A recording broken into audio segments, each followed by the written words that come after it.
पण निव्वळ राजकारणापोटी नाना पटोलेंनी अशा पद्धतीने विचार करते. काँग्रेस सारख्या एका पक्षाचा नेता जो पक्षाचा अध्यक्ष राहिलेला आहे, त्यांनी महाराष्ट्रातल्या मातंग समाज आणि इतर ज्या वंचित जाती आहेत त्यांचा रोष ओढून घेण्याचं काम आम्ही जाहीर निषेध करतो नाना पटोलेचा.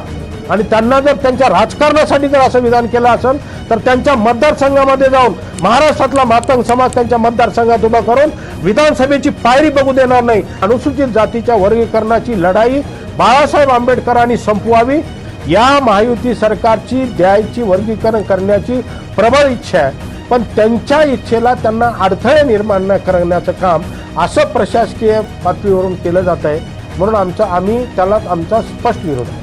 पण शासन निर्णयाच्या विरोधात जाऊन हे अशा पद्धतीनं करणं म्हणजे प्रशासनात बसलेल्या लोकांनी खोळसाडपणे हा विषय मुद्दामून चिघळवण्यासाठी, वर्गीकरणाच्या बाबतीमध्ये सर्वांच्या भावना तीव्र आहेत. मग जी मागणारे वर्गीकरण आहेत त्यांच्या भावना तीव्र आहेत, ज्यांना विरोध करायचा आहे त्यांच्या भावना तीव्र आहेत. यांच्यामध्ये आपापसात लावून देण्यासाठी हा जाणीवपूर्वक केलेलं कुबाड आहे. आमचं यावर 100% आक्षेप आहे. माननीय मंत्रिमंडळाच्या बैठकीमध्ये जी नोट मंजूर झालेली आहे ती नोट अशी आहे, याच्यामध्ये स्पष्ट म्हटलं आहे की बदर समितीकडे प्राप्त झालेले अर्ज व निवेदने यांचा अभ्यास करून माननीय मुख्य सचिव साहेबांनी, मुख्य सचिवांच्या अध्यक्षतेखाली समिती नेमून मुख्य सचिवांनी 1 महिन्यात वर्गीकरणाचा आराखडा मंत्रिमंडळ बैठकीत सादर करावा असं स्पष्ट कॅबिनेट निर्णय झालेला असताना याच्या विपरीत जाऊन तो मुख्य सचिवाच्या समितीचा तो शासन निर्णय झाला. त्यामध्ये 15 तारखेपर्यंत आक्षेप निवेदनं अर्ज मागवण्यात येतील आणि 17 आणि 18 तारखेपर्यंत त्याच्यावर सुनावणी घेण्यात येईल. अशा पद्धतीनं हे कशाच्या आधारावर त्यांनी ॲड केलं. आमचा प्रश्न असा आहे की कॅबिनेट निर्णयाप्रमाणे शासन निर्णय झाला पाहिजे ना, समिती झाली पाहिजे ना. मग शासन निर्णयाच्या विरोधात जाऊन हे अशा पद्धतीनं करणं म्हणजे प्रशासनात बसलेल्या लोकांनी खोळसाडपणे हा विषय मुद्दामून चिघळवण्यासाठी, हा विषय महाराष्ट्रात सर्वदूर पोचलेला आहे. वर्गीकरणाच्या बाबतीमध्ये सर्वांच्या भावना तीव्र आहेत. मग जी मागणारे वर्गीकरण आहेत त्यांच्या भावना तीव्र आहेत, ज्यांना विरोध करायचा आहे त्यांच्या भावना तीव्र आहेत. यांच्यामध्ये आपापसात लावून देण्यासाठी हा जाणीवपूर्वक केलेलं कुबाड आहे. आणि महाराष्ट्राचे मुख्यमंत्री माननीय देवेंद्रजी फडणवीस साहेब असतील, माननीय उपमुख्यमंत्री एकनाथजी शिंदे साहेब असतील, सुनेत्रावहिनी पवार साहेब असतील, या महायुती सरकारची द्यायची वर्गीकरण करण्याची प्रबळ इच्छा आहे. पण त्यांच्या इच्छेला त्यांना अडथळे निर्माण न करण्याचं काम असं प्रशासकीय पातळीवरून केलं जात आहे. म्हणून आम्ही त्याला आमचा स्पष्ट विरोध आहे. म्हणजे ही जी काही प्रक्रिया सुरू आहे ते तुम्हाला अशी भीती आहे का या प्रक्रियेनुसार सगळं काय झालं तर तुमचा जो काही तुमचा वाटा आहे समजा तुमच्या लोकसंख्येनुसार तो तुम्हाला मिळणार नाही किंवा कमी होईल? नाही, आम्हाला आमचा याच्यात काही भीती असण्याचं काही कारण नाही. आमचा वाटा कमी मिळण्याचं काही कारण नाही.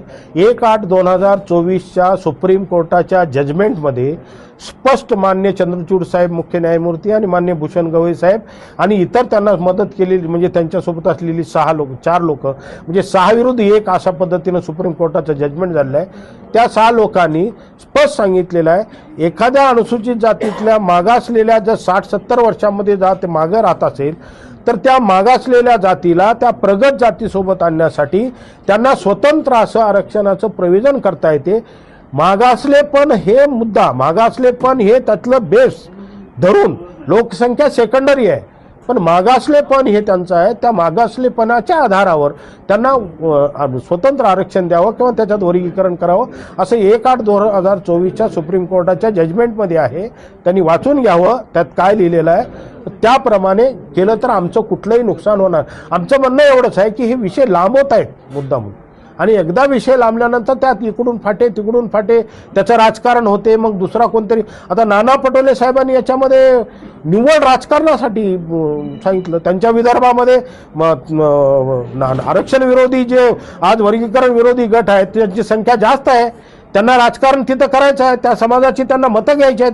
पण निव्वळ राजकारणापोटी नाना पटोलेंनी अशा पद्धतीनं विचार करते. काँग्रेस सारख्या एका पक्षाचा नेता जो पक्षाचा अध्यक्ष राहिलेला आहे, त्यांनी महाराष्ट्रातल्या मातंग समाज आणि इतर ज्या वंचित जाती आहेत त्यांचा रोष ओढून घेण्याचं काम आम्ही जाहीर निषेध करतो नाना पटोलेचा. आणि त्यांना जर त्यांच्या राजकारणासाठी जर असं विधान केलं असेल तर त्यांच्या मतदारसंघामध्ये जाऊन महाराष्ट्रातला मातंग समाज त्यांच्या मतदारसंघात उभा करून विधानसभेची पायरी बघू देणार नाही, अशा पद्धतीचं आम्ही त्यांच्यासाठी काम करू जर त्यांनी राजकीय दृष्ट्या जर असं करतात. तर शेवटचा प्रश्न, तुम्ही बोलताना असं म्हणाला की मोठ्या भावानं जर पुढाकार घेत राहा या लढ्यामध्ये आम्ही त्यांच्यासोबत राहू, प्रकाश आंबेडकरांनी तुम्ही आवाहन केलं, काय होतं हे तुमच्या मनात? आम्ही श्रद्धेय बाळासाहेब आंबेडकर साहेबांना मानतो. बाबासाहेबाच्या नंतर श्रद्धेय बाळासाहेब आंबेडकरांवर आमची आस्था आहे. बाळासाहेबांनी त्यांच्या वंचित बहुजन आघाडीच्या जाहीरनाम्यामध्ये मागच्या विधानसभेच्या अनुसूचित जातीचं आरक्षण करण्याचा शब्द दिलेला आहे, तसा त्यांचा जाहीरनामा आहे. त्यांनी बऱ्याचदा त्यांच्या छोट्या छोट्या क्लिप आहेत त्यात बोलून दाखवलेला आहे. पण आता अशा पद्धतीनं प्रेशर आणून बाळासाहेबांनी त्यांच्या आता कालच्या ह्याच्यात सुद्धा नाकारलं नाही.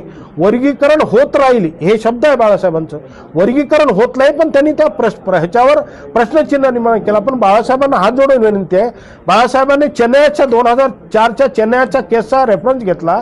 बाळासाहेबांनी जर 2011च्या ज्या पंजाबच्या केसचा आणि ह्या 2024च्या केसचा जजमेंटचा जर आधार घेतला असता तर तसं नाही. त्या चेन्नईच्या मध्ये जे म्हटलं होतं ते बाळासाहेबांनी सांगितलंय, पण त्याच्यानंतर ते जजमेंट रद्द झालेलं आहे. आणि बाळासाहेबांनी कधीही आता सुद्धा नाकारलेलं नाही.